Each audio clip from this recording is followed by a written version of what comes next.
हेमंत सोरेन सरकार अब झारखंड में जमीनों का टैक्स बढ़ाने वाली है। वैसी जमीनें जो खनिज से भरपूर हैं, जहां पर माइनिंग होती है।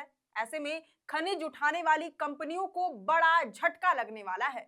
अब सरकार खनिज धारित भूमि यानी कि मिनरल वाले लैंड पर सेस का दर बढ़ाने वाली है। सेस यानी कि सीधे तौर पर आप समझिए टैक्स के ऊपर लगने वाला टैक्स या एडिशनल टैक्स। मिनरल लैंड पर टैक्स तो लगता ही था, उसके ऊपर भी एक टैक्स लगता है जिसको टेक्निकली सेस कहते हैं। अब राज्य सरकार सेस की दर में भी बढ़ोतरी करने वाली है। इसका सीधा असर खनिज उठाने वाली कंपनियों पर पड़ेगा। सेस की दर में संशोधन से संबंधित बिल राज्य सरकार आगामी बजट सत्र में लाने वाली है, जिसकी तैयारी खान विभाग ने पूरी कर ली है। दरअसल ये फैसला इसलिए लिया गया क्योंकि राज्य सरकार का मानना है कि खनिज संपदा वाले राज्य झारखंड की जमीनों पर माइनिंग तो होती है, लेकिन उसका वाजिब हक नहीं मिलता। झारखंड खनिज धारित भूमि उपकर विधेयक 2024 राज्य में 11 अक्टूबर 2024 से ही लागू है। सेस दर की समीक्षा किए जाने पर ऐसा पाया गया कि सेस की दर में झारखंड में बाकी राज्यों के मुकाबले काफी कम है, सो अब इसे बढ़ाने पर सहमति बन रही है। अब पहले तो इसे विस्तार से और आसान भाषा में समझ लेते हैं कि आखिर ये सेस होता क्या है, जिसका जिक्र हम वीडियो में बार बार कर रहे हैं। अब जैसा कि हमने आपको बताया था कि सेस एक प्रकार का एडिशनल टैक्स ही है। दरअसल मिनरल लैंड के संदर्भ में बात करें तो राज्य सरकार उन कंपनियों या व्यक्तियों पर सेस लगाती है जो खनिज धारित भूमि यानी कि मिनरल लैंड का उपयोग माइनिंग के लिए करते हैं। अब सवाल ये है कि आखिर ये एक्स्ट्रा टैक्स सरकारें वसूलती क्यों हैं?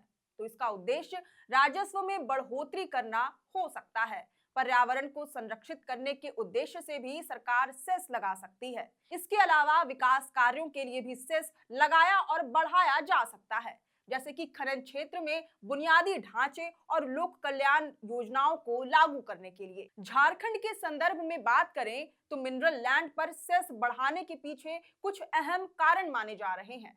कहा जा रहा है क्योंकि झारखंड में फिलहाल सरकार के पास आय का कोई बड़ा स्रोत नहीं है और सरकारी खजाना भी खाली होने की कगार पर है। सरकार को हर महीने लाखों लाख महिलाओं के खाते में मैया योजना के तहत 2500 रुपए डालने होते हैं, और तो और केंद्र सरकार से कोई बड़ी आर्थिक मदद भी नहीं मिल रही है। केंद्र ने झारखंड को दिए जाने वाले अनुदान राशि में कमी कर दी है। हर बार की तरह इस बार के आम बजट में भी झारखंड के लिए कुछ विशेष नहीं था। ऐसे में सरकार के पास एक ही रास्ता बचता है, वह है राजस्व वसूली। यही वजह है कि सरकार ने हर मंत्रालय, हर विभाग को रेवेन्यू कलेक्शन को ज्यादा से ज्यादा बढ़ाने की जिम्मेदारी सौंप दी है। फिलहाल बजट सत्र में मिनरल लैंड पर सेस की दर को लगभग 12.5% तक बढ़ाने की तैयारी है।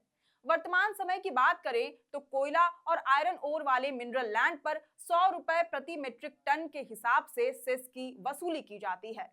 वहीं बॉक्साइट धारित भूमि पर सेस 70 रुपए प्रति मीट्रिक टन के दर से लिया जाता है। लाइमस्टोन और मैंगनीज अयस्क धारित भूमि पर 50 रुपए की दर से सेस की वसूली की जाती है। इन सभी मिनरल लैंड्स में सेस की दर में 12.5% की दर से बढ़ोतरी की जा रही है।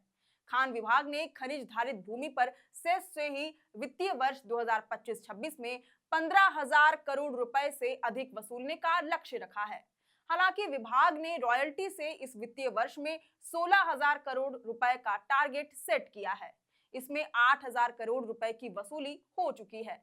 विभाग का मानना है कि रॉयल्टी और सेस मिलाकर अगले वित्तीय वर्ष में करीब 35,000 करोड़ रुपए सरकार को प्राप्त होंगे। अब आने वाले समय में सेस में बढ़ोतरी से संबंधित प्रस्ताव को जब विधानसभा में पेश किया जाएगा तो देखना होगा कि इससे आम जनों पर कितना असर होता है और सरकार किन किन तरीकों से राजस्व वसूली में इजाफा करती है। अब इस पर आपकी क्या राय है, ये हमें कमेंट करके जरूर बताएं। अगर आपको ये वीडियो पसंद आया हो तो इसे जरूर से लाइक और शेयर करें। हमारे चैनल लोकतंत्र 19 को फेसबुक पर फॉलो और यूट्यूब पर सब्सक्राइब करना ना भूलें।